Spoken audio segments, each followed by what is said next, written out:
Dr. Satbir is a retired general practitioner and with many years of experience in palliative and pediatric palliative care. Also, the past medical director of the Rainbows Hospice for Children and Young Adults in Loughborough, Leicestershire, in the UK, and also an MBE by the British Empire since 2014. And thank you for being here today. And we're very looking forward for your talk. So the floor is yours, Satbir. Thank you. Thank you very much. I'll just share my screen with you guys. Here we go. Share. And You can see your screen. okay. Yes. Is that all showing the slides? Yep. Yes. Perfect. Okay. So firstly, thank you very much, Miguel, for inviting me to give this talk. It was a bit of a tall order. Could I talk about pain in 30 minutes? So I thought the best thing to do was to make an assumption that my audience here knows how to do basic pain management, and that what you might be interested in hearing about are the sort of more complex treatments, the pain syndromes, the novel type of treatments, and to give you a quick tour, like a taster menu, where you can perhaps then go away and read up further on specific subjects. So the plan is to give you a quick talk on some basic principles, which I do with every one of my talks.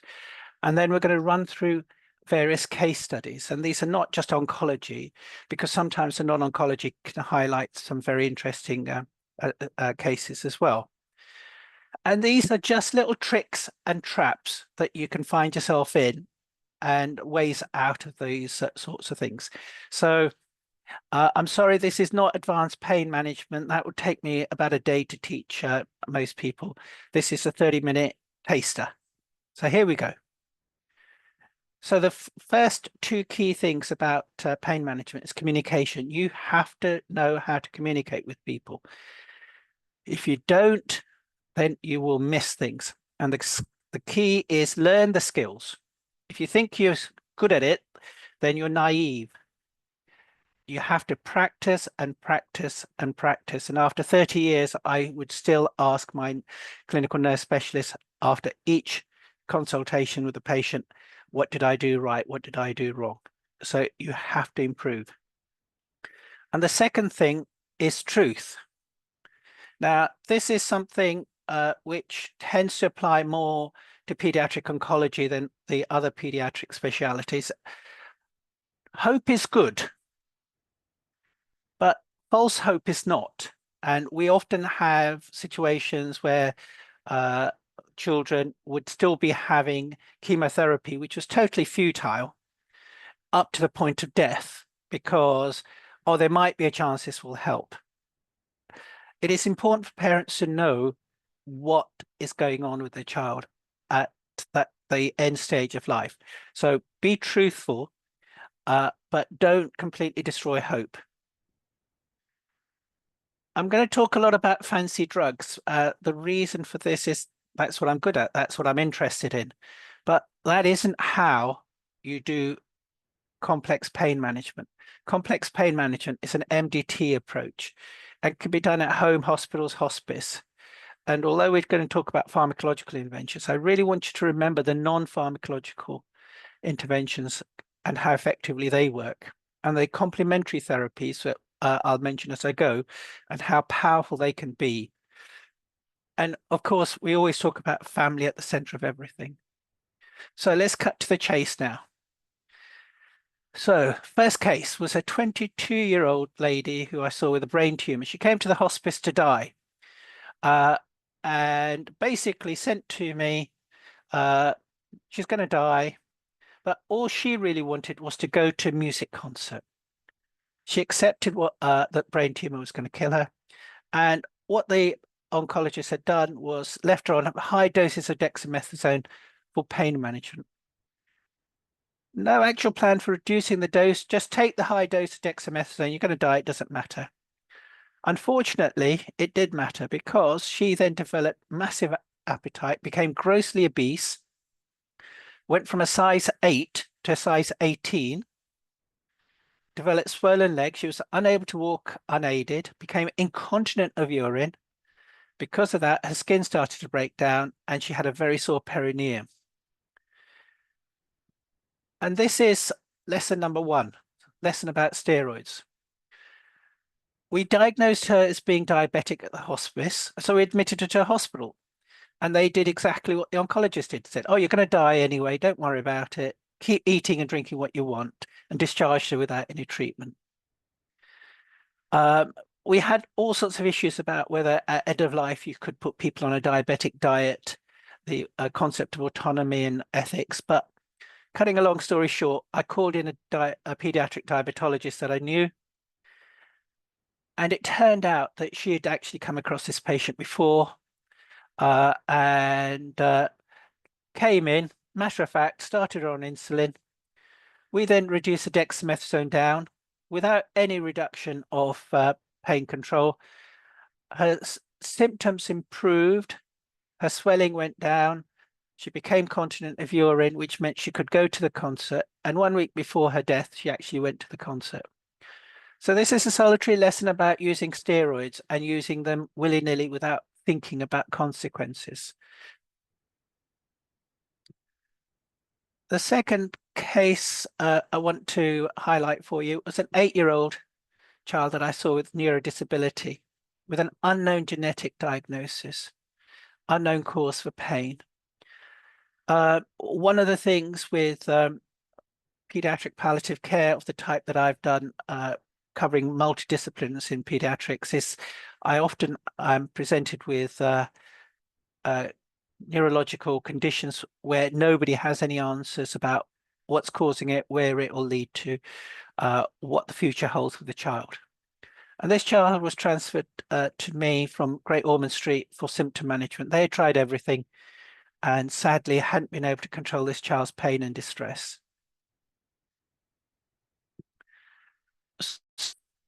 This child actually had one of the first pain syndromes I want to mention to you, and this is called central pain. And the pain, when we looked at the child, appeared to be related to his gut. And we tried various options, but in the end, what worked was high-dose gabapentin. Now, the reason I mention this particular syndrome is because we actually diagnosed this before we knew about central pain. If you think that the brain holds the largest number of nerves, nerve endings, synapses, but the second largest area is actually the celiac plexus. It is no big surprise that we can get problems within the celiac plexus and therefore the gut causing this type of central pain. As it turns out, because this is a neuropathic type pain, gabapentin does work exceptionally well for this. But you also, with central pain, have to deal with feeds, because if you put a heavy feed into the child, the pain becomes worse. So you have to do a balancing act of the feeds. If you give too much fluid, that also causes problems. So you have to balance how you give feeds and fluids throughout the day. But eventually these children do end up developing a form of gut failure. Now, you're a pediatric oncologist, so why is that so important to you? This is a neurological thing. Well, if you're like other countries that I've come across, most countries consider pediatric oncologists to be palliative care specialists, and they will come to you for advice. It is useful for you to therefore know about other pain syndromes that can affect children that your colleagues are looking after. So this is central pain. Case number 3. These are, I'm sorry, there's lots of cases. It's really to, as I said, it's a taster menu. So this was a child referred by the Evelina. Evelina is one of the big pediatric centres in London. The child had very poor pain control. And our biggest issue was the mother was not happy to give morphine or other opioids to this child, primarily because somebody had given the child some morphine at some stage and the child had had a respiratory depression. So mother was very anti-opioids. It was noted that the child had really badly altered bowel habits, abdominal bloating, and a lot of urinary problems. The child also had a very severe dystonia, and I mean very severe dystonia. That's primarily the reason they were at the Evelina. So when we looked at this child, we diagnosed a pain syndrome called visceral hyperalgesia. And essentially, what we noted was that the child was on 4 different types of anticholinergic drugs. And this is what happens with a number of the children when they see various specialists. They see a gastroenterologist, they see a pediatric urologist, they see various specialists who all add in their drugs, but actually do not look at what the drugs are doing or looking at what their other drugs on the child's lists are doing. And of course, what was happening with this child was he had 2 issues. One was he was having gut dysmotility due to the medication. And the second thing was that he was having really bad issues with nerve damage to the bowel.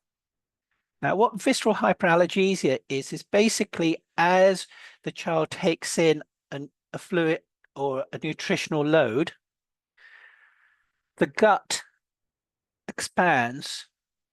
And as it expands and the nutrition goes through, that stretching causes severe pain.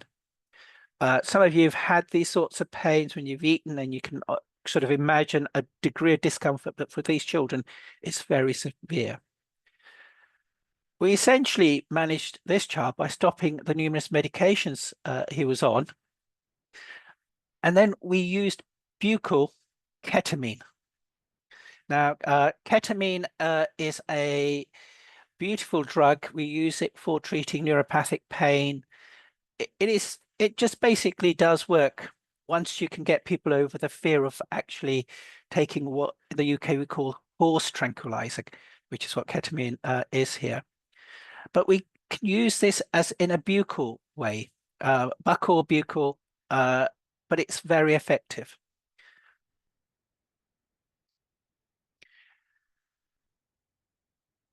The next case I'd like to discuss was a neonate who was sent home to die, basically. And I went in, we saw the child, put the child on a very small dose of morphine. The family doctor, the GP, was very keen to help and be involved. It was very much a family doctor, family environment. So I advised the GP to increase the morphine dose by either the breakthrough pain levels or by 30 to 50%, depending on how the child was and how distressed the child became. I was called back several weeks later. The child had died, which if you do neonatology, you'll know it happens all the time. But more importantly, the child was in uncontrollable pain, and could I come in and do an assessment? When I saw this child, what we noted was the child was having myoclonic movements. These are very small, twitchy movements, which the parents thought was pain. The parents were first-time parents. They did not have any idea about how babies are. From their perspective, these movements represented pain. They would phone up the GP. The GP would increase the morphine as instructed. And that, of course, would cause further issues because this was medication toxicity. This is a feature of morphine toxicity, myoclonic jerking movements. And in fact, the way we managed to treat this child was by decreasing the morphine. The myoclonic movements improved and the child settled down very nicely. I wanted to put this in, even though this was a neonatal case, for you guys in your pediatric oncology group, because you tend to be very enthusiastic with your dosages of morphine. You tend to up dosages very rapidly. And you are probably the group outside of the neonates who are highest risk of seeing this type of medication toxicity. The other way of treating this is by using opioid rotation. And again, it's something that if you haven't come across, you might want to read up on or attend a course on how we do opioid rotation.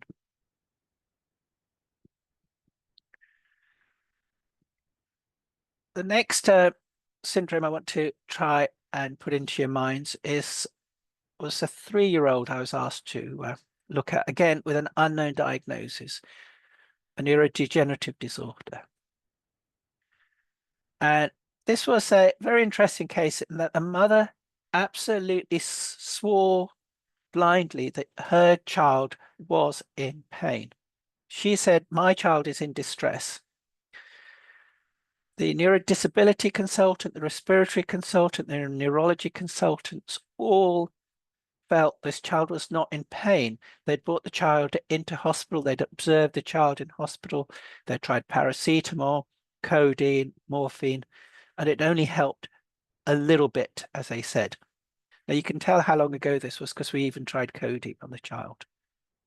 As you know, we don't use codeine anymore. What the mother said was, "My child is distressed because he goes sweaty, he goes clammy, his heart rate goes up, he makes odd noises, and he arches his back. I know that my child is in pain.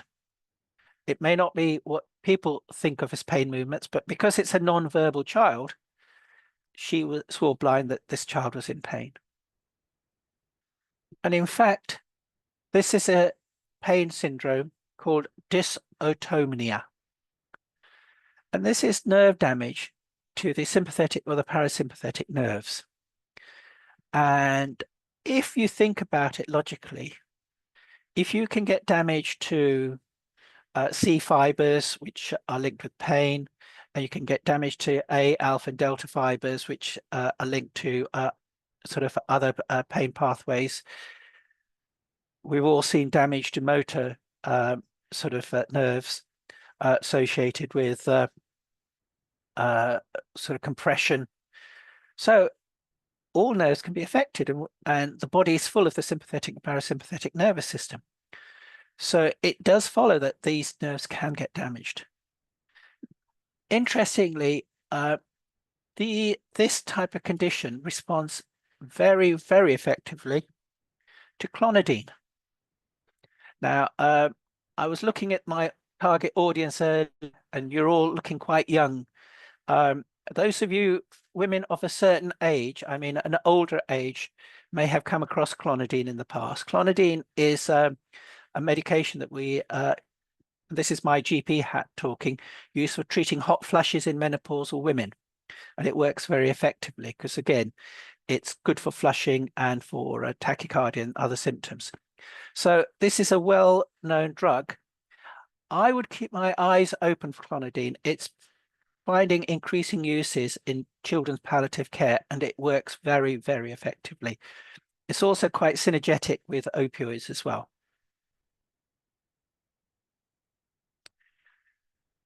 Now, this was an interesting case of a 4-year-old girl who had a neurological metabolic disorder. I was asked to review this child by the high dependency unit at one of the local hospitals for end-of-life care. The child had been brought in with intractable epilepsy, and the HDU had been unable to stop her seizures. She was having really very severe intractable seizures from their point of view. It was noted that her seizures increased with feeding, and there was a lot of head rotation. When we went in and had a look, you notice I use the phrase "we" because I've always work very closely with my clinical nurse specialist, so we tend to go in together. We observed that the child's seizures actually involved the child going rigid and getting hyperextension of the back. So this child's condition, pain, was actually Sandy-Fair syndrome. And Sandy-Fair syndrome is associated with gastroesophageal reflux. So again, pediatric oncology, why would this be important? Well, the sort of drugs that you put into the kids' guts, a number of them will be getting gastroesophageal reflux. You need to be able to spot these other types of conditions, because by treating this, you can actually bring the child out of their distressed state. Simple omeprazole fix this child's issues. Sorry, it's not clever ketamine or clonidine. It's just omeprazole, but it did work and it works well. So that's another syndrome to watch out for. Now, here's a question for you to try and get you all to think a little bit. So you've got a 6-year-old child with an osteosarcoma of the spine, and they're in pain. So what medications could you use to control this pain? Under normal circumstances, I'd be in a lecture theatre talking to you and picking on people in the audience, but sadly I can't. But I want to get you to think about a drug that you might want to use and a drug that you may not want to use. Bony pain is a multifactorial pain. And here I want you to think about the fact that when you are dealing with pain management, often it's not one pain that you have, it's often several types of pain. And in my experience, most of the children I've dealt with, because I only ever got to see the complex cases, the ones that nobody else could fix, were due to multiple pains. And if we look at bony pain, it's both nociceptive pain, so that would respond to morphine. It is inflammatory pain. We know that that will respond to non-steroidal anti-inflammatory drugs or steroids. And we also know that there's a neuropathic element to the whole thing. And again, we can use amitriptyline, gabapentoids, and ketamine. But one particular drug actually treats all of these, and that's methadone. And I want you to think about methadone because it is very cheap. It helps with all of these pains.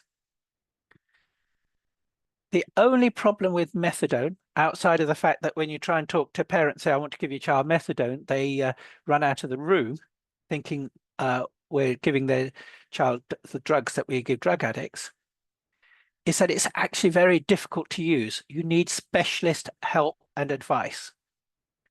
So why am I mentioning something that needs specialist help and advice? Because where you are, you can call upon either pediatric palliative specialists if you have them available, or adult palliative care specialists if you have them available. And methadone, if given correctly, is a very effective, powerful drug. And in certain units, like the Royal Marsden here in the UK, AK, who's a consultant there, will often go straight onto methadone with the children to get pain control because it works so effectively. The drug I want you to be wary of is oxycodone. And this thing about oxycodone being a wonderful drug, I have to caution you, it's a marketing ploy, because oxycodone has the same benefits as morphine for neuropathic pain. It is no better, it is no worse. It is just more expensive. The evidence of its so-called better effectiveness is actually based on diabetic and postherpetic neuropathy studies. And that evidence, if you understand the grade system of analyzing evidence, would be classified as of very low quality. And if the drug reps tell you that there are presence of that it will affect delta and kappa opioid receptors, then I'm afraid that's only been found in rat studies. So again, it is not necessarily a great drug. It is a good drug as part of opioid rotation. It is a good drug if morphine is not working for whatever reason. So I had a child who had a solid tumor presented to the case on a massively high dose of morphine and ketamine.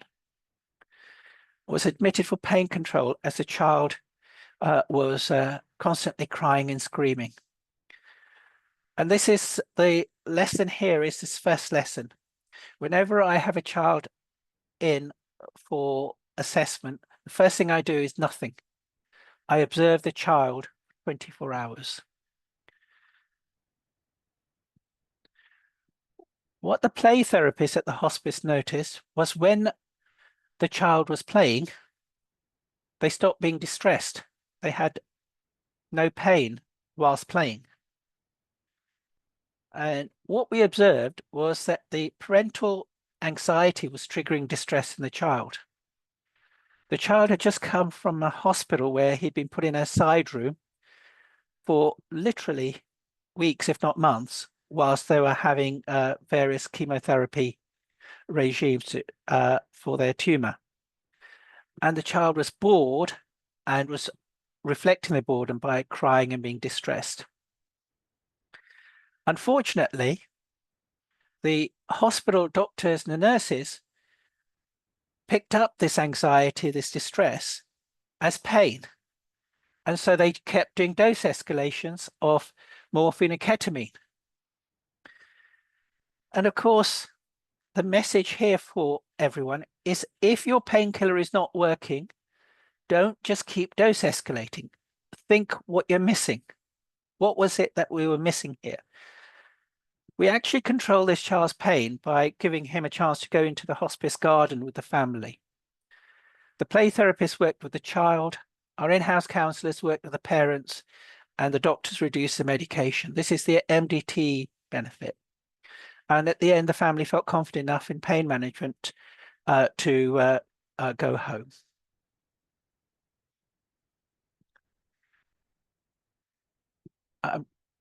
Because I'm short on time, I'm going to quickly pass this one. I want to talk about other types of pain, particularly incidental pain, that's pain on movement, and dressing change pain. And here I want to sort of just discuss some easy novel treatments that might be of benefit to the children you see. You basically need fast-acting, strong analgesics for these children.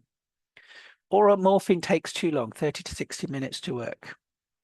So the things we tend to use a lot of buccal medication and nasal, and fentanyl or diamorphine works really well, but not morphine. Okay, morphine is not absorbed buccally. There's a research paper which clearly states it doesn't work. But if you use fentanyl or diamorphine, they work and they work very quickly. And for dosagings, if you don't use these things, are available through the APPM formulary. One of the key take-home messages for you guys, if you're involved with pediatric palliative care, is the APPM formulary contains all the drug dosages you need to manage children with end-of-life care and with pain. So let's talk about the simple basic principles. Let's keep it simple. People try and get very clever with children's palliative care medication. You don't have to be. A few drugs will do the trick. Never panic. Communicate with each other. Please don't get burnt out. I've had a lifetime of watching doctors burn out looking after these high intensity children. You don't have to be an expert in everything. You might be a pediatric oncologist. There's no harm in asking somebody else for a bit of help. Never be too proud to ask for advice. Thank you very much. I'm sorry that was a quick run through. It was to give you a taster of what you could learn if you wanted to go and pick up on a course on sort of more complex pain management. Thank you. Thank you, Satbir, for your excellent presentation. I think it was a very general overview of different options that we need. And I think one of the things that you focused on is that we really need to be attentive to the multi-medication that the patient is doing, because I think most times, as you mentioned, they can be seen by different medical specialties. Mm. And so there's a crossover of a lot of different medications that the patient can be doing, and that certainly has its effect. So it's really need to pay attention to that. So Mhm. with that, any questions for Satbir at this moment from the audience? Anna. Yeah. Thank you for the great talk. I would have two questions. Mhm. One would be, can you recommend like a resource, like a course, as you said, you would need a day, like a longer course on the pain management that is available in English and easy to access. And the second question would be, for neuropathic pain, we tend to use pregabalin a lot. Yes. And we got in Germany, we got like they're called red letter warnings, not to combine it with opioids because of the respiratory depression. And what are your thoughts on that? We don't combine it often for the patients that are at home, usually just on the ward, but we have a few with severe neuropathic pain where we do have the combination, and maybe you can your thoughts on that. Okay. In terms of resources, if you go to APPM formulary, that will give you all the drug dosages you need, because half the time the battle is knowing what dose to initiate a child on and how to give these things. There is a symptom control manual, which is available from Together for Short Lives, and that's a free resource. If you download that, that will give you lots of information. In terms of courses, there are courses all the time, and I know in Germany you have some very, very good palliative care consultants who I spend time listening to. So I think that you have very good resources available there anyway. Pregabalin actually as a drug is probably better than gabapentin. There are various reasons for that. Do I worry about the use of these two drugs together? No, I've never worried about using them together with opioids. There is always, you have to be able to differentiate. This is the difference between AI and having real people. You have to differentiate between real risk and possible risk. And in real risk, if you keep your eyes open, you pick up on things. But the reality is it's not a big issue. Thank you so much. Thank you. Gabor, next. Yes, I have just a short question. First of all, thank you for your talk. And you mentioned the opioid rotation. And do you have a recommendation which protocol should be used? Because I see plenty of them, and nearly all of them mention it's not the best, but we still don't know. So if I was to rotate, I would start, obviously, if you start with the morphine, I would then go on to, I'm quite happy to use oxycodone if I'm using oral medication.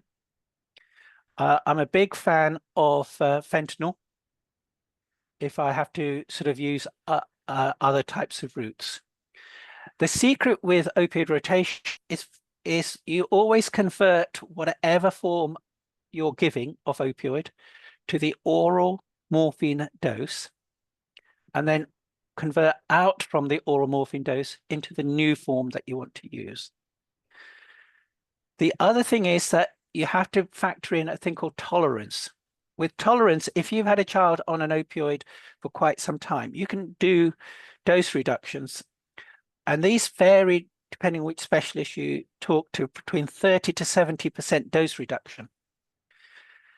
In my opinion, you can do it quite comfortably if the child's been on an opiate for a while and you've done a conversion. You can do a reduction of about 50%, because after that you can just tweak it up or down. So it isn't that difficult, to be honest. You just have to do it a couple of times. Now, Sorry, Eddie. yeah, sorry. Eddie, yeah. First of all, I wanted to say thank you for a fascinating presentation. And I wanted to ask you, how can you differ between pain that need morphine escalation dose and pain that is secondary to the morphine, and then we need to reduce the morphine? How do you make this differentiation?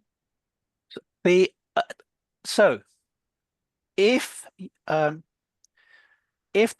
have a child and you're giving them morphine and they're in pain, and the next dose of morphine actually just induces more pain, then you know that what's happening here is that as you know, morphine breaks down to M3G and M6G components, and they tend to be both effective in the toxic bits that cause the toxicity.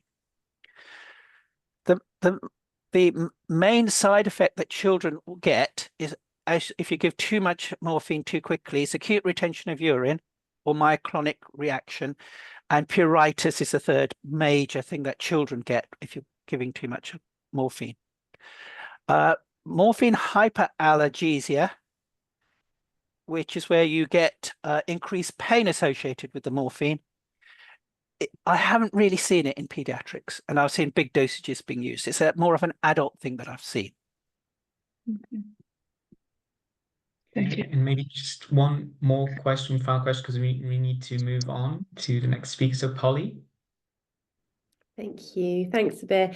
I just wanted to ask about neuropathic agents, and particularly things like, well, gabapentin, that I'm aware of the therapeutic window being really important with this. And do you really individualize that, how high you can hike on those drugs? Or do you have a kind of clear cap that you would stop at when you tend to see side effects? So basically, the secret with anything that you treat for neuropathic pain is start low, build up slow.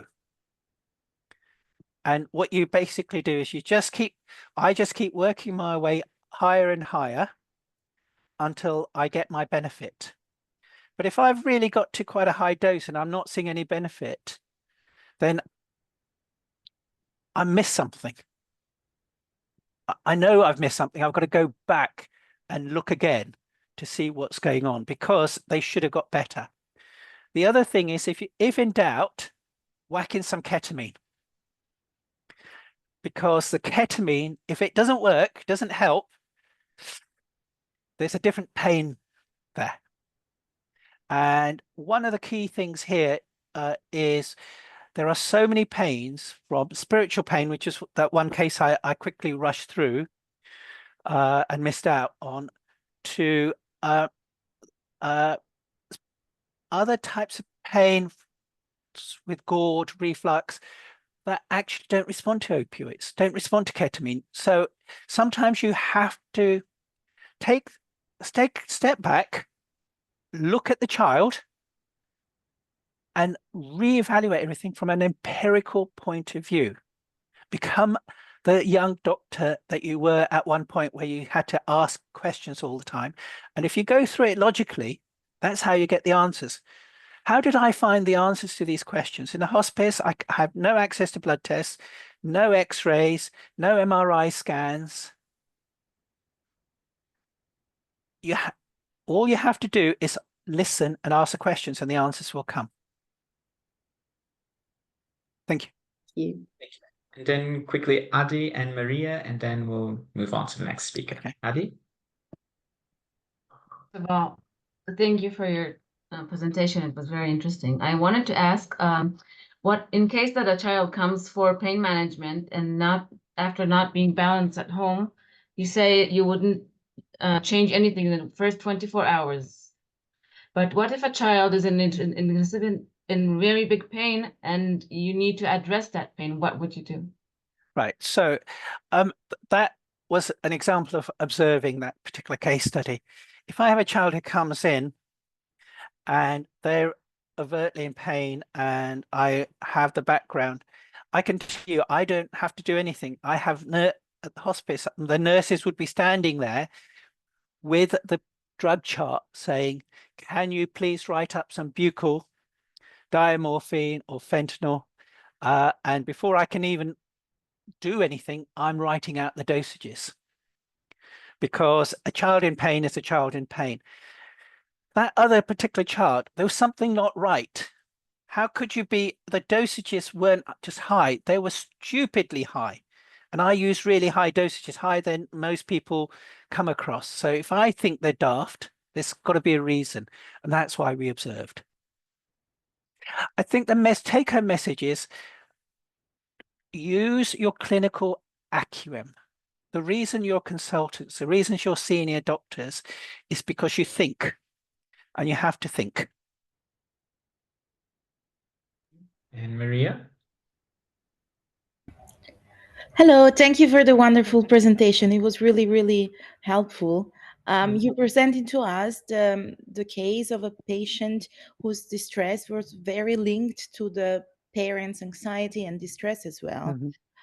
So my question is, how do you comfort and communicate with these parents, de-escalating or reducing or just not changing the pain therapy without making them feel that they are not taken seriously? Because that's at least my experience. Often I have parents that come and say, my child has terrible headaches, and something it's just not working. Okay, so the key is, if you have ever been angry with somebody on the phone because they've missed delivering your parcel, or they have charged you for something you shouldn't be charged, you're really angry. When you talk to somebody, you have a story that you want to tell that person. If they don't allow you to tell that story, they get more angry. So one of the secrets with the communication skills thing that I was talking about is, when you see a parent in that situation in your clinic, ask them to tell you their story without interruption, just with acknowledgements. And as they do that, two things are happening. One, you're picking up additional bits of information, but secondly, they now are developing a bond with you. They're starting to develop a form of trust with you. It is incredibly difficult to do this because as a hospice doctor, I'm considered the death doctor. I'm the one that you come to see when you're going to die. So they don't want to see me.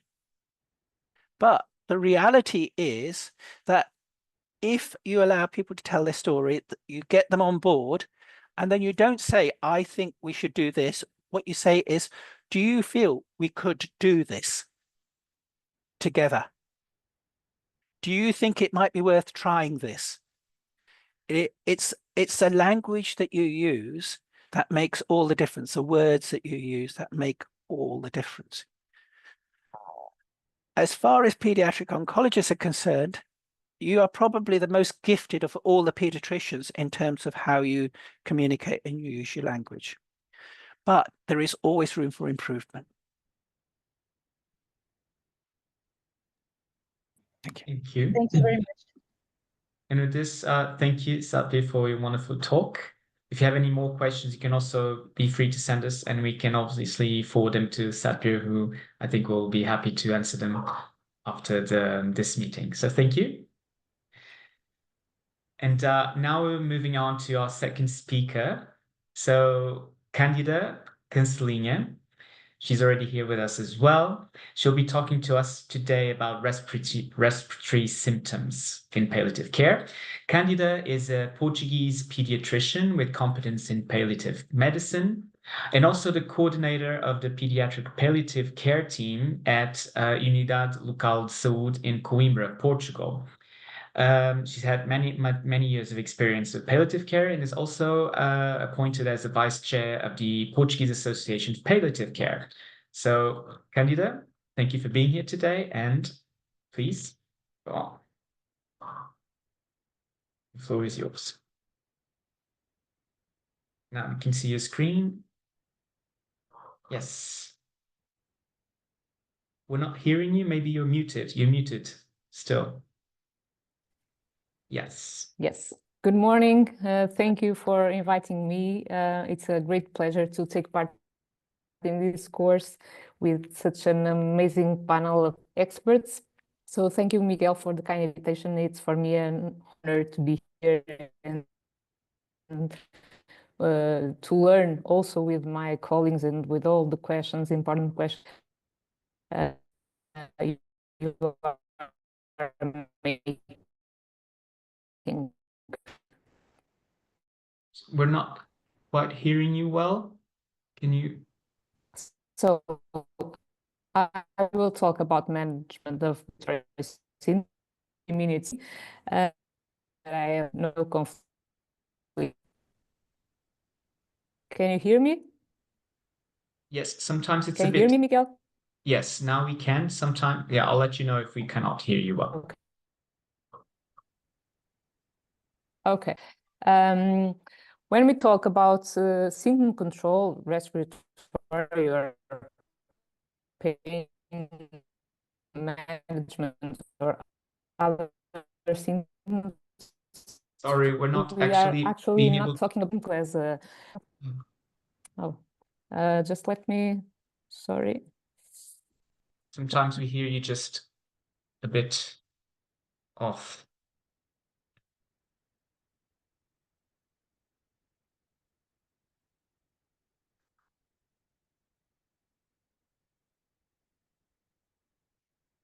Just wait one moment. I think Candida was trying to get into to a different Wi-Fi line.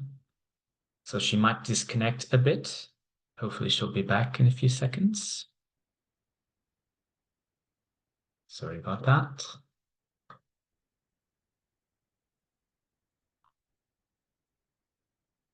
Candida, you're back online, but you're muted. Sorry. What about now, Miguel? Yes, now we can hear you fine. Okay. Sorry about that.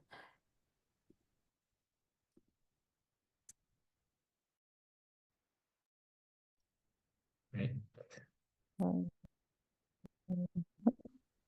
So, okay. I was talking about not controlling symptoms, but controlling and assessment of the child with that specific symptom, and that child has their own physical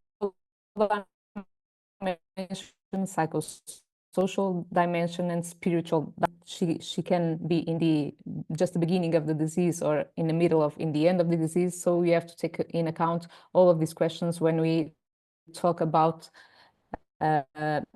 management of respiratory and other symptoms. That child has a specific family, and all here we know that the families are completely different, and even inside the family, the parents, the grandparents, the siblings may be in different phases of disease understanding, and that child and that family lives in a specific place with more or less resources. Here today we have participants of many different countries, and probably we will treat in a different way with different medications, with different resources, with more or less so depending on the place where we are, we will probably treat differently in a different way our children. So the messages I will leave to our reality and that to that specific child in each situation. And in most difficult scenarios, we can be talking about a child that has no family who can take care of him properly, as this little boy that lived in hospital for at least 2 years. We can be talking about a family that has no home conditions to take a child back home again, or we can talk about with many different caregivers that need to be training, that need to be educated to identify the symptoms, to learn how to give the medications, and where home care teams have a fundamental role in training these caregivers. And the other child, what are the goals of care? In which phase of the disease are we? Because symptom control is absolutely different. Candida, sorry, it's not Yes. better. Maybe would you like to take your camera off? Then maybe the connection is more stable. Yes. Or if we feel we are approaching the the young child. Nita, can you hear us? Just trying just to maybe Yes. turn off the video. Yes, maybe. Yeah. And what Okay. about now? It seems to be a bit clearer, yes. Yeah, okay. This paper is a systematic review that makes some recommendations. Main respiratory, will not talk about all of them, but I've based my presentation.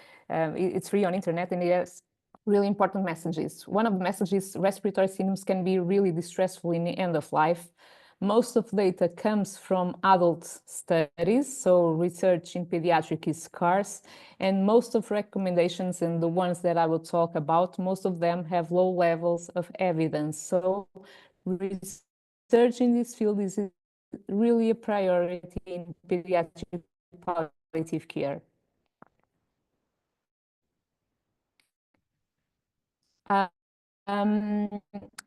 We may follow this stepwise approach. Probably if we follow this one, we won't miss anything important in respiratory symptoms and other symptoms as well. So step 1, evaluation. Step 2, treat underlying causes.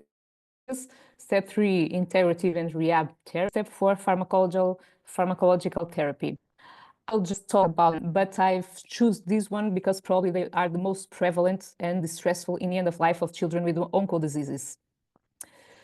When I think about dyspnea, the picture that comes to my mind is something like this. Probably you are asking, but why? And when I think in patients that we treat oncological patients and non-malignant patients, with dyspnea, I have to tell you that none of them were referred because they were suffering dyspnea, and the majority of them were never assessed dyspnea. Nobody have ever asked about it before they were referred to us, neither family, neither professionals. And dyspnea in most of them were really obvious symptoms. So please, I like that will need to be reflected when we think about dyspnea.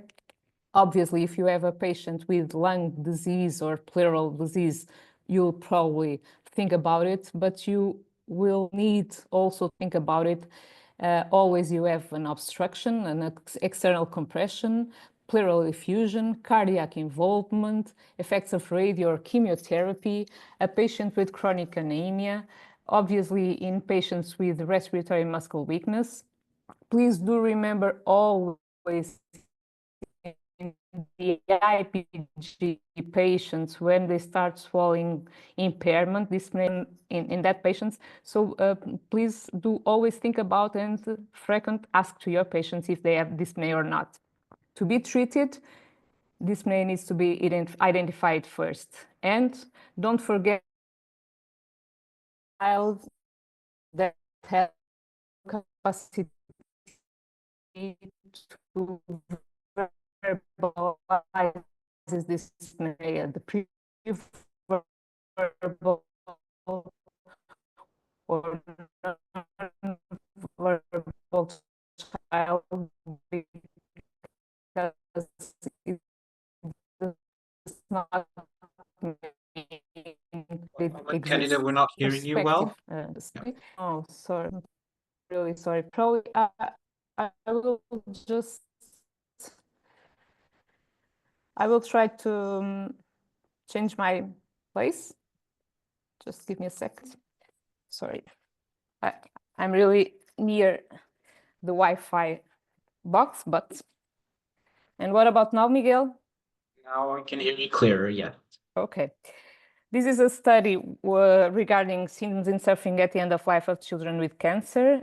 In the perspective of parents, around 80% of children may have dyspnea in the end of life, but it may be under-recognized until 30%. I would say in our reality, this percentage is clearly higher, and the treatment was successfully in only 20% of children. So, as you already all know, it's a subjective sensation of unpleasant breathing. and it's not directly related to objective observations, such as oxygen saturation. We can have a child that has normal oxygen saturation and that can have dyspnea, or we may have a child that has a fast or difficult breathing signs, and it doesn't necessarily signify dyspnea. It's really prevalent in children with cancer in the last weeks of life, and can be perhaps even more difficult to manage successfully than pain. So, starting for the step 1 evaluation, again, remember the nonverbal child is a subjective phenomenon, so we have to hear the child, question the child, and understand how does she feeling. Respiratory rate, oxygen saturation, blood gases don't necessarily correlate with dyspnea levels. There are many different scales that you can use, but if the child collaborates, you can simply ask from 0 to 10, how high is he feeling the respiratory difficulty of breathing, and the answers are many times really impressive. The importance of medical history, please, if you have patients with any of these clinical pictures, think about dyspnea as a potential problem, and you have to do also the complete clinical exam, the facial expression, movements, see if the child is looking anxious, fearful, and you have to rule out also other sources of dyspnea that can be treated, like pain, fatigue, anxiety, sleep disorder, before assessing dyspnea in an isolated manner.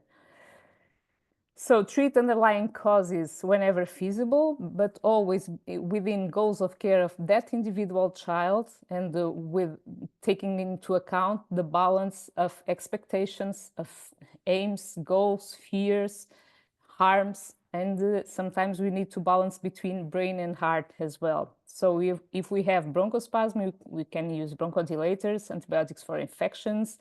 For whales, we can have to evaluate the fluids, consider diuretics, antibiotics.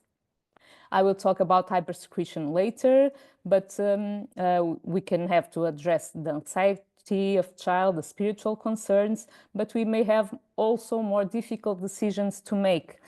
Like invasive procedures like thoracocentesis in pleural effusions, and either cycle of radiotherapy or steroids if we have an external compression, or the eternal question of recurrent transfusions in a child with chronic anemia. That means sometimes that child is in the end of life and it needs to be in hospital to do the transfusions.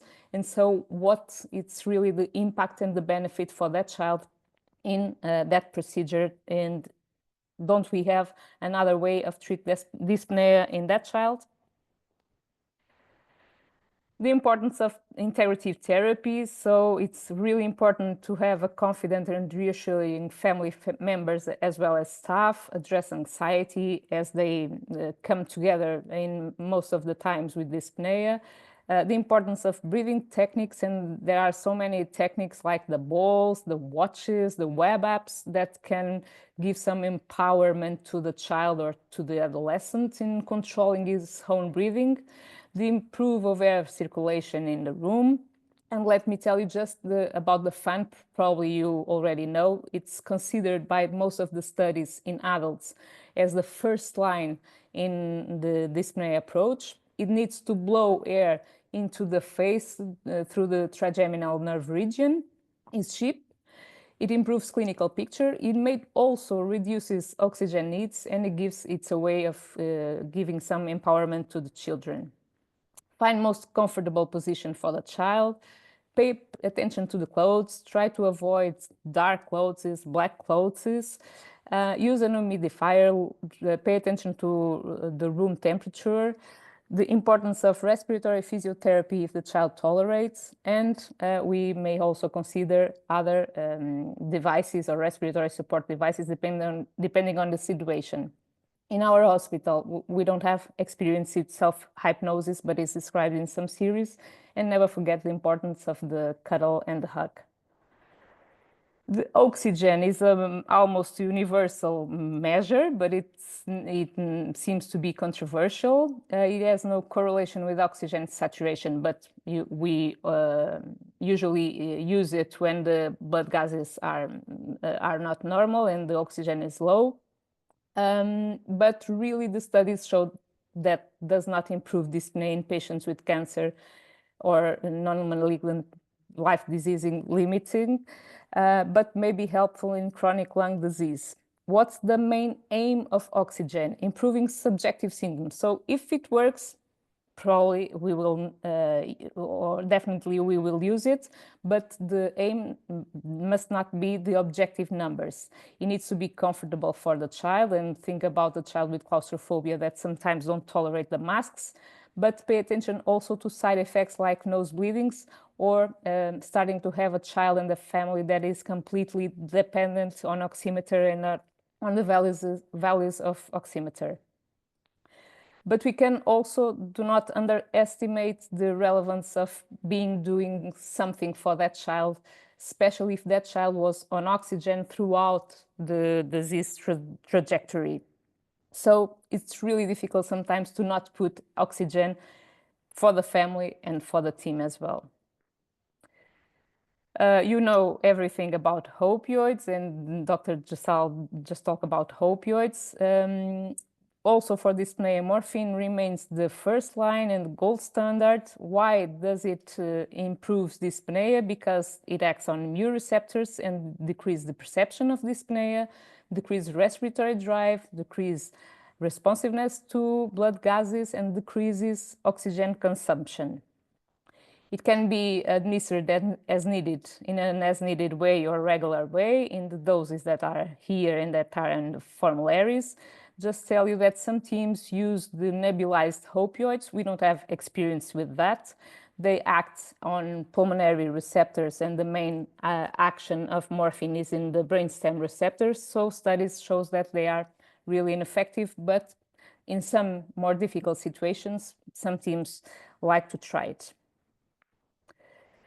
Some important messages, if they are used by professionals with training and inadequate doses, opioids do not result in respiratory depression, they do not change blood gases levels, they do not cause addiction, they do not mask the symptoms, and sometimes we still hear some colleagues talking about, we won't give him morphine because he's not still in the end of life. It doesn't make sense, and administering opioids is not administering euthanasia to our children. And studies show that children seem to live longer with improved quality of life on opioids for treating dyspnea. Anxiety comes together with dyspnea in most of cases, so benzodiazepines can be used as well, like clorazepam, midazolam. If we need to treat other symptoms in parallel, like seizures or spasticity, we can consider diazepam or clonazepam, but just pay attention that may increase secretions. So if it's a child with excessive secretions production, it may be not the first line. Talking a bit about excess respiratory secretions, they are described as a noisy breathing. They are really frequent in child with neurological impairment and in almost all children at the end of life. So that's why I choose to talk about it as well.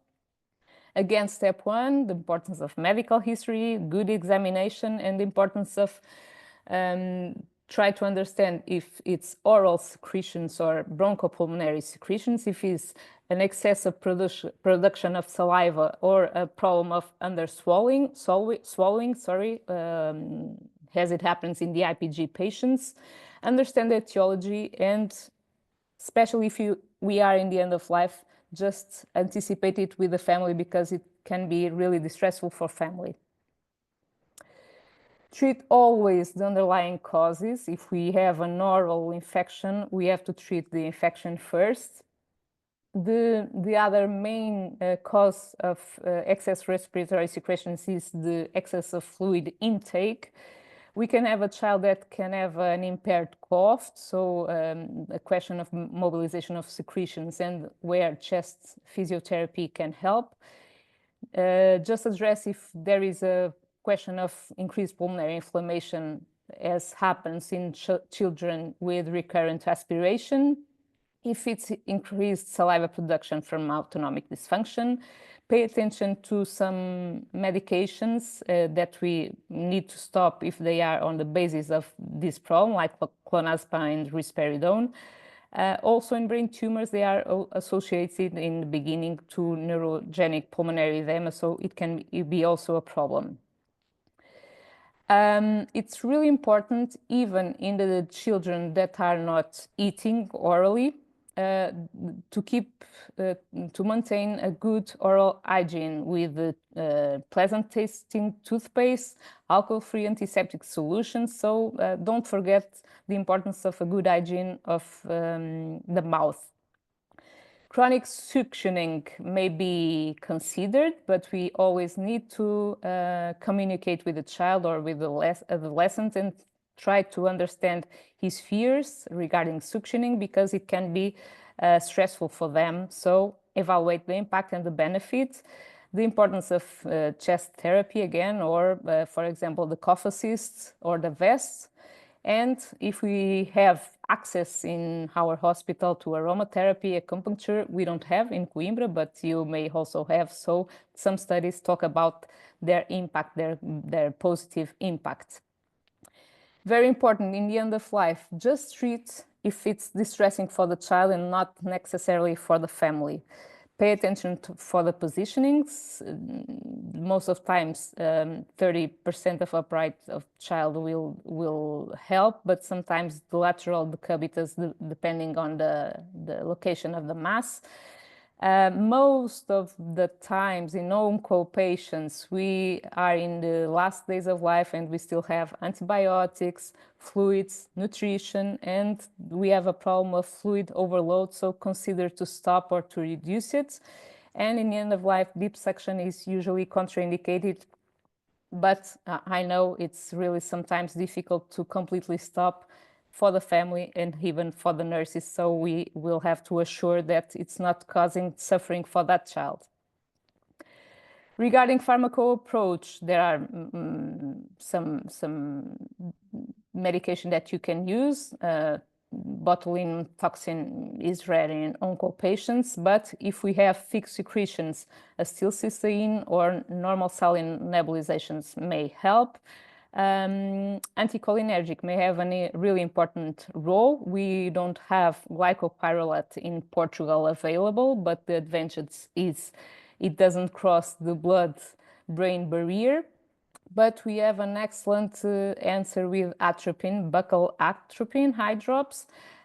We just have to reassure that the family is giving correctly, because 1 drop or 2 drops, it's completely different, and it's a medication with some side effects, so pay attention to the administration and to do correctly. Scopolamine can be also used as well. I don't have a great experience in the end of life, but it can be used, and he has some side effects, but used with caution, they usually don't appear. And iosamine is not available in Portugal, but is also described in some series. My favorite one is absolutely atropine, especially if it's saliva hyperproduction. And just a final slide for talking about the support device, the respiratory support devices. It would take the whole morning to talking about that. Non-invasive ventilation, tracheostomy, home oxygen, cough assist techniques, and so many others that we can consider. Again, depending on symptom burden, needs, the expectations, but also the aims, the care burden for families, the real impact on quality of life of children. And we have to always balance, we and the family and the child, based always in the goals of care and what will really be the benefit for that child starting that specific device and that specific intervention. So some take-home messages: it's possible to improve dyspnea even if it's not possible to abolish it completely. Using a fan single most helpful supportive therapy for dyspnea. Opioids are first-line medication. Buccal atropine eye drops are effective for hypersecretion. At the end of life, treat symptoms only when they're distressing for the patient. And remember always that medical nutrition and hydration might pose unintended burden. These are the two formularies, the APPM that Dr. Jassal talked about it, and another from Dana-Farber. They are really good and they are of free access in internet. You can have access to them. And thank you so for your attention and sorry for the connection problems. Thank you so much for your talk, Candida. I think it was very encompassing and very interesting to hear about not only about the pharmacological effects, but also about the supportive care in respiratory symptoms, which are very much important as well in the treatment phase of these children. So the floor is open for questions. Is there any burning question at this point? I'm not quite sure how I can raise my hand. So I will Go just ahead, start Shira. talking. Well, I've got a question because I can imagine that it's very hard to tell if a child is suffering from it because the parents can be very anxious about the dyspneic symptoms the child has. So how can you really distinguish if it's the anxiousness of the parents or the complaints for the child? Thank you for your question. The first point is for how long do we know that child? Because if it's the first time we are with a child, probably we will need to be based mostly on parents' information. But usually we know the child for some weeks, months, even years, and probably we will also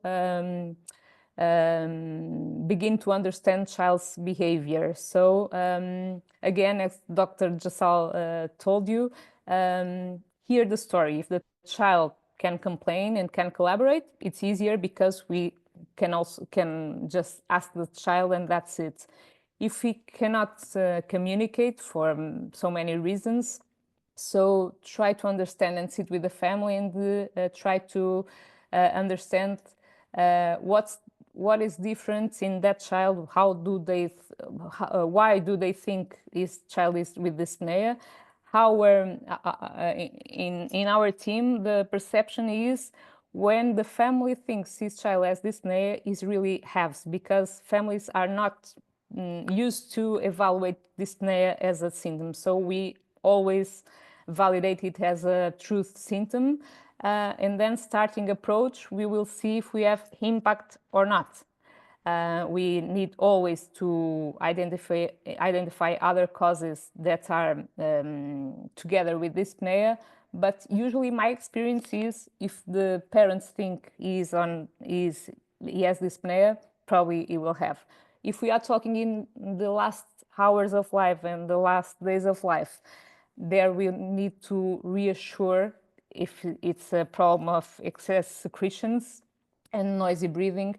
That's the main role of the team, is to anticipate it and to try to reduce family anxiety levels. Thanks. Thank you. Any other questions? Okay. If not, maybe we will thank you, Candida, for your presentation. Thank you. We will be moving now on to our final speaker for this round of symptom management today.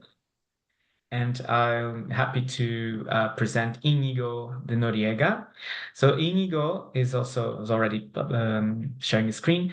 He's a pediatrician, pediatric palliativist at the Pediatric Palliative Care Unit of Hospital Universitario del Niño Jesús in Madrid. Also a member of the bioethics committee of the same hospital, and also a master in pediatric palliative care. So Inigo, thank you for being here today. And today he will be speaking to us about gastrointestinal problems in palliative care in children with cancer. Thank you. Thank you very much. Are you able to hear me? Yes, perfectly. Perfect. So first of all, I have to declare no conflict of interest, but I also have to declare myself not an expert. What I'm going to share in this is what we know and what we do in our unit, which my hospital is just on the other side of that park, that is Parque del Retiro in Madrid, which I invite you to visit. And we're going to discuss about gastrointestinal problems.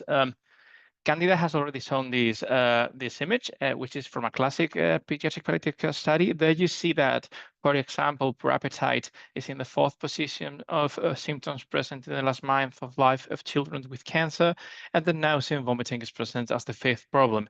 And as it happens with most of the other symptoms in this article, we see that they are not always treated, and they are, or they were many times not successfully treated. If we look into other countries in Europe, we find similar numbers. We see that nausea and vomiting is present in different studies from 40 to 60%, and that there are different problems related to eating and feeding that come from weight loss to weight gain to anorexia.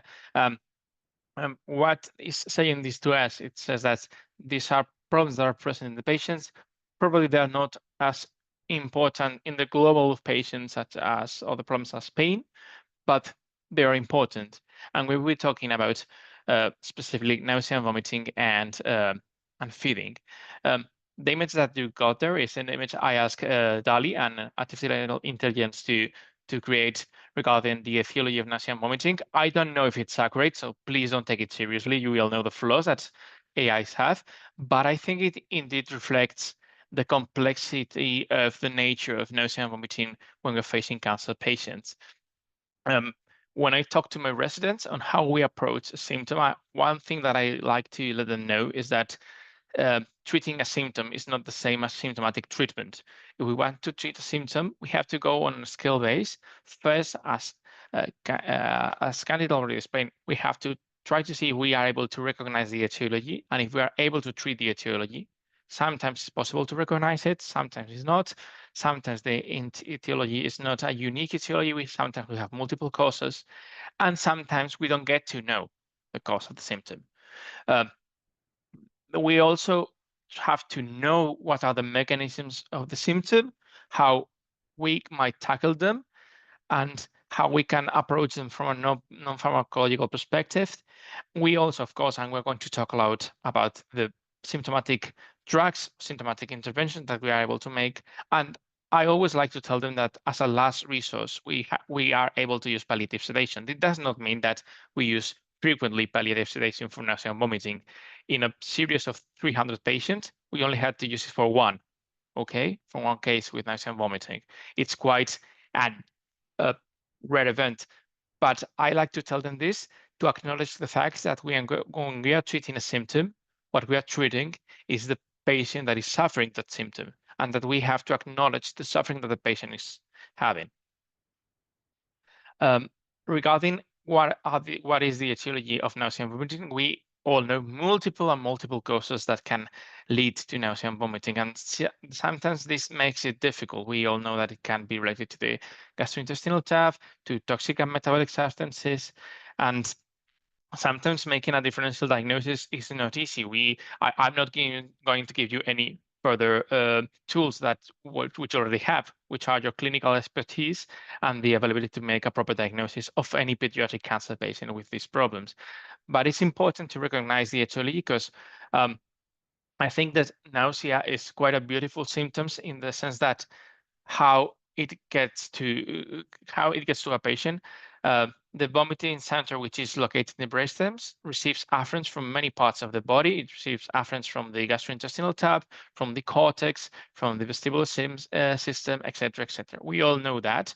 And what I like about this is that it makes us think how many different causes might be related to a merely gastrointestinal problem. And if we are looking to this symptom and we don't know where it is originated, we have to look at all these parts. It's also important to know this because there might be some apparent reasoning in the origin of the symptom and the way we want to treat it. You all know this kind of diagrams in which we know the different type of receptors that we are able to find at each part of the nausea and vomiting causating areas. However, one thing that I also like to, and that you might all think of, is that many times biological sense does not mean clinical effectiveness. We might know that there is a lot of serotonin and a lot of serotonin receptors in the gut, and many times serotonin antagonists are going to be effective for gut-originated nausea and vomiting, but it does not always work like that, and that is something that we must recognize for individual patients. I don't know if you know these kinds of tables. I think they're quite interesting. Where you see the way different nausea and vomiting drugs that we use work on different receptors. If we mix the later slide with this one, we might want to think of how we use them. But what I think is more important is that if we are going to use, for instance, as first option ondansetron, and it does not work, think of a drug that is working with other mechanisms of action. I think that complementarity is what is useful about this kind of approach. Many times, thinking about the specific receptor that is in a patient with vomiting due to raised intracranial pressure might not work, but tackling nausea and vomiting with different agents is going to be, with different mechanisms, is going to be useful. Yes, so you know my biases. These are the data of the drugs that we use in my units. We analyzed the data from nearly 300 disease patients, for which nearly 36% had nausea and vomiting, and the commonest type of treatment we used were 5-HT3 antagonists, such as ondansetron. Afterwards, antipsychotics, and there we grouped levomepromazine and chlorpromazine, and also corticoids. For most of the patients, nausea and vomiting was controlled with either 1 or 2 drugs. Okay, so and sometimes we need more than that, and even in some patients we need 4 to 5 drugs for nausea and vomiting. So sometimes it can get a little bit messy. Regarding the drugs that what is known, this is an article, a general pediatrics article, and it reflects a fact that I think that most of you are aware of, is that now most of the drugs we use, most of the medicines we use are off-label but on evidence. Okay, if you look to the official recommendations, they are not allowed, but there are several articles pointing to the effectiveness of this drug, and this is why we use them. And the most widely used drugs are 5-HT3 antagonists. Ondansetron is used now, as you all know, for gastroenteritis, for vomiting in gastroenteritis in many, many countries. This, I think, is a good news, because it talks about how it's a safe drug for most of the patients. We have to be aware of the side effects that it has, especially high QT and in the ECG and constipation, but the fact that it's such a widespread use drug in pediatrics, which, by the way, started in oncology, as you all know, is quite good news. In my experience, it's quite a useful drug. It's what we use as first-line treatment for most of the patients, especially when we have to give them something just in case nausea and vomiting appears. We give them some ondansetron to get home, and it's what I think most of us in Spain, I will be gladly hearing you what your experience is, what we use. This paper also states something that in oncology, I think it might be quite known, that NK1 receptors such as aprepitant are very promising drugs. The main problem we have is money, is the cost that this drug has. Aprepitant was approved for nausea, for chemotherapy-induced nausea and vomiting, but there are some papers that have looked in other circumstances, and we are seeing quite a good effectiveness in this. This is a series of 10 patients with different problems. Most of them have cancer, but not all of them have cancer. I believe one case that they have two cases with Duchenne's disease. And you see that in 10 out of 10 of these patients, they achieve complete resolution. 9 out of 10 until death, and only in one case there was a relapse 11 days after. Our experience with aprepitant is great. We have seen patients that had received, I remember one case, not a cancer case, but a case of a child with neurological problems that had undergone 7 different types of antiemetics, and the one that stopped the vomiting was aprepitant. So think of it, especially in oncology, but think of it as a probably good option for many patients. If we're tackling what are the possible causes, thinking firstly of the gut, there are many, many causes in cancer patients that can lead to nausea and vomiting, bowel obstruction due to the disease, to the metastases, due to the lack of movement associated with constipation, ascites, etc. Think of also, especially in brain cancer patients, of impaired GI movements. Dr. Jassal has talked a lot about neurological patients. I think we can learn a lot, but here in oncology, don't forget that patients with brain tumors and patients that have undergone brain surgery may develop neurological disabilities and the problems related to neurological disabilities, and also think of things that can lead to GI tissular damage, such as the inflammation, even if it's outside the abdomen, edema and cardiac failure, etc. My first advice would be to always review the medications if we believe that there are problems related to GI nausea and vomiting, always, because they might contribute to that. And even if the affected receptors are that, my first recommendation, and this is probably biased, but my experience is good with that, would be to use ondansetron. And I would like to hear what your experiences are. And also think outside the box sometimes. Think if there is a clear case of bowel obstruction of octreotide, of corticoids, which we'll be talking a bit later, and even in patients with malignant ascites of paracentesis. And of course, aprepitant and corticoids if they are related to chemotherapy-induced nausea and vomiting. And regarding the other important organ in nausea and vomiting, think of it in patients that have direct affection, especially we are aware of nausea is one of the main symptoms where we have raised cranial pressure. Think of meningeal infiltration in patients that have a history of radiotherapy to the brain. Don't forget that affection in the base of the skull or patients with motion sickness might have the vestibular affection. And think also of toxicities at other levels, not only on the brain or in the gut. Think of patients with kidney failure, liver failure, ionic alterations. And that's a last thing that we have to take into account are cortical affection due to anxiety, pain, or any distressing symptoms. We all have situations we have faced in which there is no problem except anxiety, and we all know that nausea and vomiting is one of the presenting symptoms of patients with anxiety. So try to think of that as a cause. Regarding specific pharmacological approaches, apparently anticholinergics should be the first tool that we should think about, but they have side effects. So they are many times not used as a first option. And depending on the cause, think about corticoids. Depending on the patient's trajectory, think of ventriculoperitoneal shunt, and as a last resort, of these kinds of drugs. Corticoids have already we've already talked about corticoids in the pain block. The most used is dexamethasone. The exact mechanism of action is not known, probably because they are tackling multiple causes. We'll know that they decrease the inflammation related to the tumor or to the metastasis or to the filtration. Sorry. They have been proven useful in chemotherapy-induced nausea, in raising intracranial pressure, and in bowel obstruction. But of course, we have to be aware of their side effects, and this is something that we must not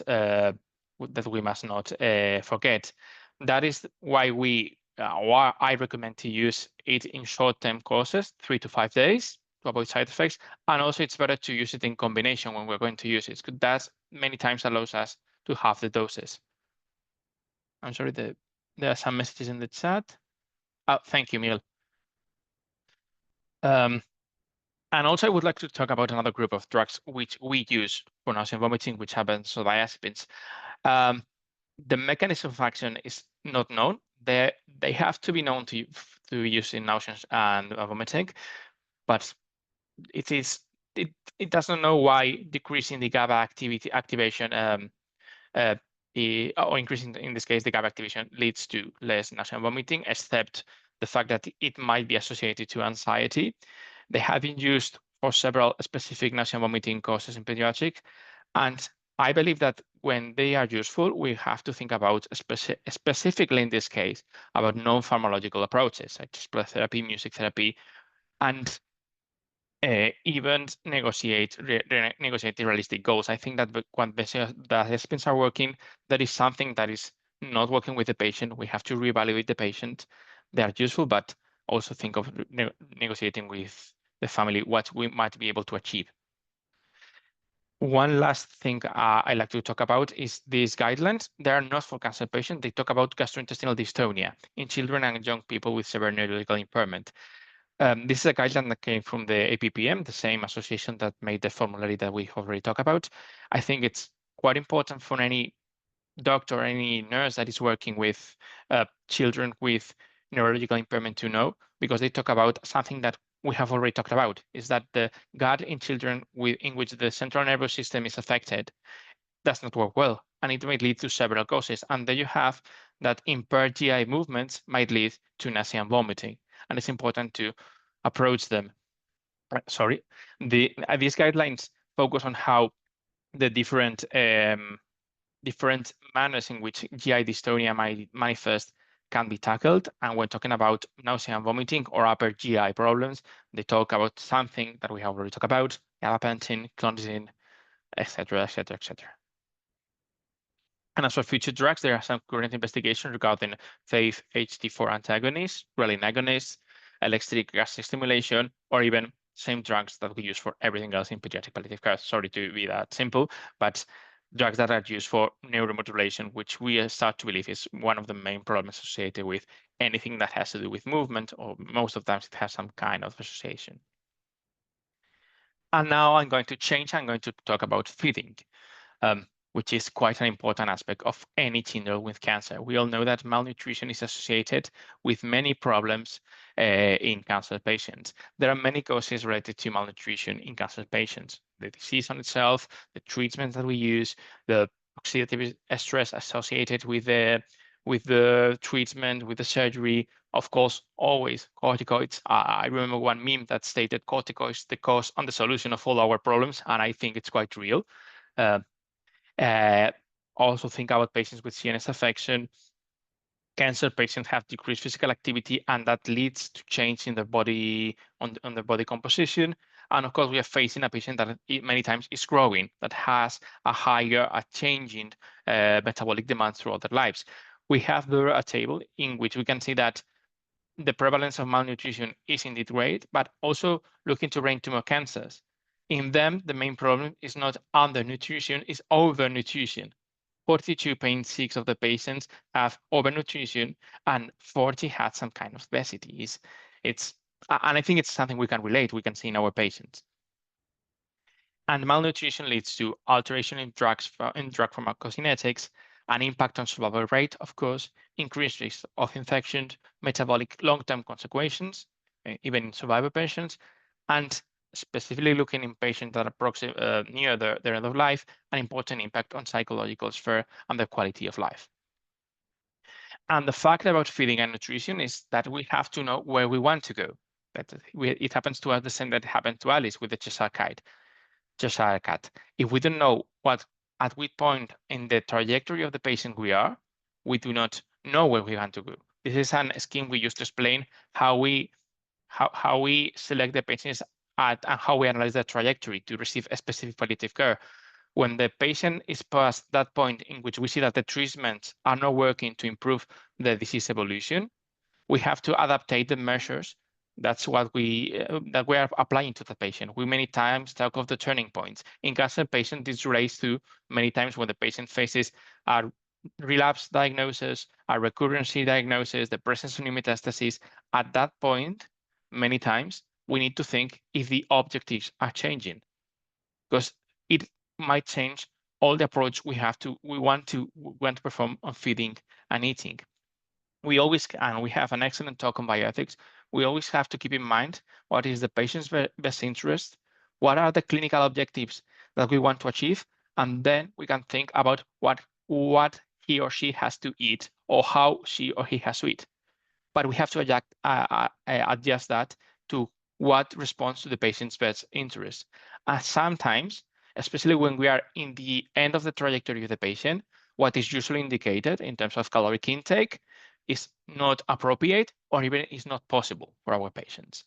Nutritional objectives change through the patient's trajectory, and the appearances of changes in the patient's feeding eating pattern might reflect a deeper change in the trajectory.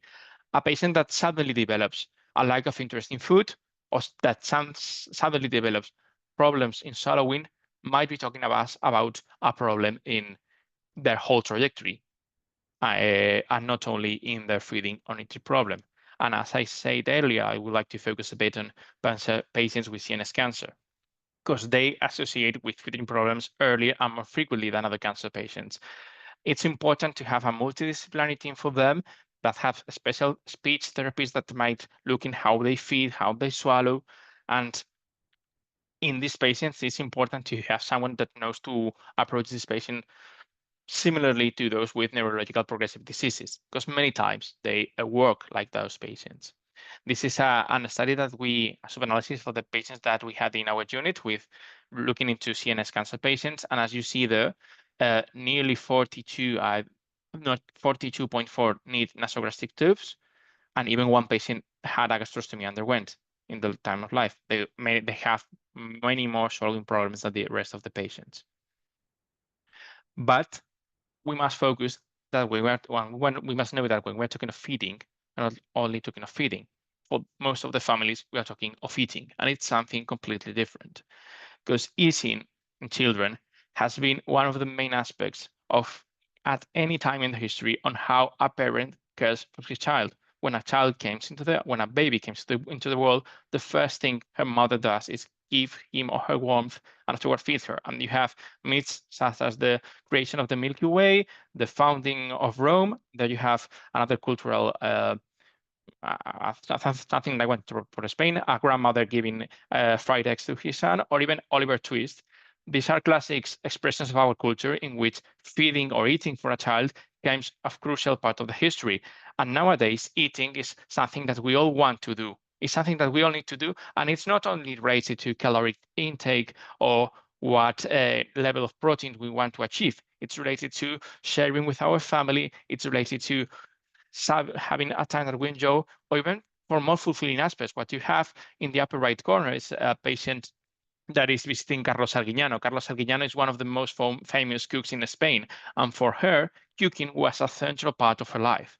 So we are talking about something that is crucial, not for any cancer patient, for all of us. I believe that most of you are right now bored of hearing me and are thinking of your lunchtime. And it's reasonable to think about that. And if we're talking about nutrition in pediatric palliative care, we have to acknowledge that, unfortunately, nowadays, and we hope that this is changing, many times we're facing patients in their last weeks of life. That is what most of the studies show. This is unfortunate. We might want to change this, but that is what we are facing. And at that point, we have to balance nutrition with comfort. And I like these quotes that I get from the Palliative Care for Children book of the Oxford. I would like to read them. Seeing an infant or child not being able to feed or gain weight is devastating for families and professionals alike. The notion that feeding may contribute to suffering and discomfort can be hard to accept. And in this course, we have already had presented cases in which eating was related to suffering. We all have to understand how devastating for parents and for children is explaining this and how difficult it is, and how we might want to adjust the expectations of what is appropriate and what we want to do. How would I approach this? And this algorithm is something that I made, so probably level F of evidence. Don't take it or adapt it as you want. We have to look, as I said, what is the objective of nutrition? Because if we're at a point in which if the curative options are clear and we are working as a support team, my recommendation would be to incorporate an expert in nutrition.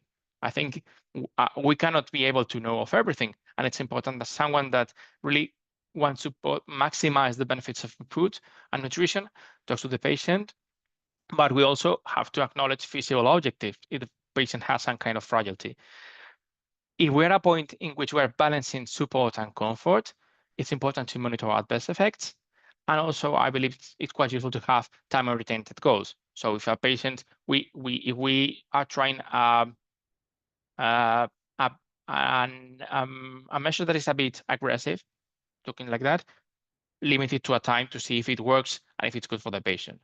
And if we are just focusing on the comfort of the patient, we have to think if there are feeding problems, and if they're feeding, and if there is feeding-related suffering, and of course, what is good for the patient. If we don't, as a last thing, if feeding for the patient is not good, it does not respond to improve his quality of life, and it only is helping us to get the patient to live more time without an appropriate quality of life or related suffering, it might be appropriate to retire food. It's important at any stage of this to reevaluate, to give proper information to the family, and of course, and in this case, I think it's nearly always possible to incorporate the child. A child is always going to tell us if he wants to eat or not, and what he wants to eat or not. That is something that even my 1-year-old child is able to tell me each morning. There are many different ways in which we can support a child with eating. We all know that the best way is to eat by mouth. We also know that we have nasogastric tubes, gastrostomies, and parenteral nutrition. What is appropriate? It depends on the child. If we're talking in the last weeks, probably parenteral nutrition or gastrostomies are not appropriate. But if we are early on the support stages, we have to think about each of the tools we have. Regarding the tubes, also we so call them, we'll know that nasogastric tubes have the advantages that are easily put on and easily misplaced. That is the main virtue and the main problem. And regarding gastrostomy, our experience with neurological patients is that they many times improve the quality of life of patients.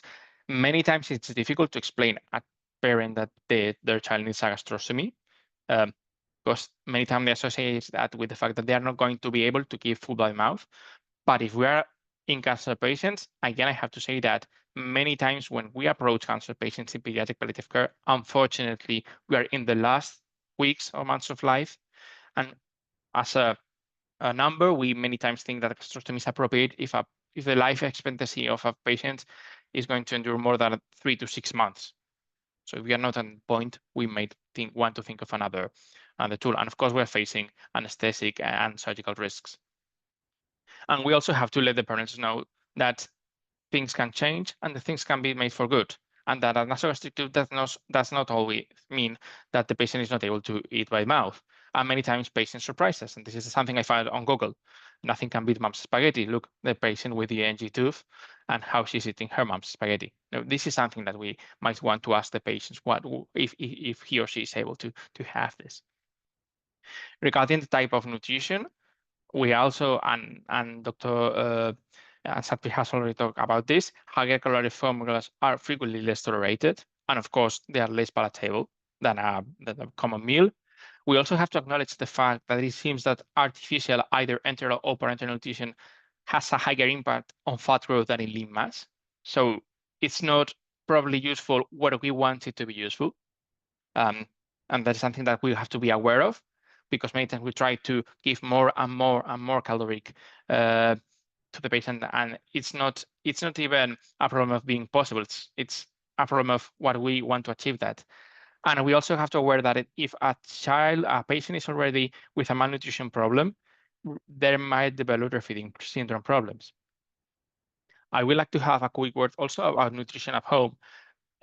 Home care is a gold standard in pediatric palliative care. And many times these patients with feeding problems need to get home, and they need sometimes training to use this kind of devices. I think it's useful in this when they go home, it's important to have either advanced care plannings to let the parents know what they're going to do if they have any problems in the feeding or in the use of the NGT tubes. And if possible, it's also appropriate to have support. Now, in our unit, we give telephone and on-guard support 24/7. And the problems we have with nasogastric tubes and gastrostomies are one of the most common things that we have to face on a day-by-day basis. And I believe that only with these 3 pillars, we're able to get a patient with feeding problems to their home many times. If not, they're going to require some other kind of assistance. One quick slide just to say that, and I'm not able to focus on these things because we will be talking hours and hours. If feeding is a problem, think of symptoms, If I'm in pain, I'm not going to eat. If I have dyspnea, I'm not going to eat. Think of the presence of emotional problems. If I'm sad, probably I'm not going to eat. Think of gastroesophageal reflux disease, the presence of dysphagia, specifically in CNS cancer patients, of GI dystonia, as we already talked about it, and of anorexia related to the disease. Because if we are at a point where the disease is probably not curable, we might have to adjust the expectations of the parents. There are drugs for anorexia related to disease, yes, they are useful. In my experience, not so much.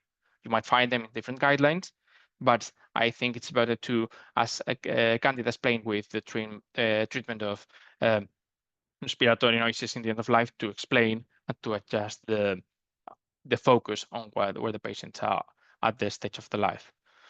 This is a picture of our unit. One thing when we do when the families the children are not able to get in the room, we get them to those chairs, which we believe are more comfortable. And there's a way to say that don't forget the social aspect of feeding or eating, because many times is what, especially I come from a Mediterranean country, and I believe that all you that from Italy, Portugal will relate to this. Eating is one of the main points in which we all share experience with our families, one of peers.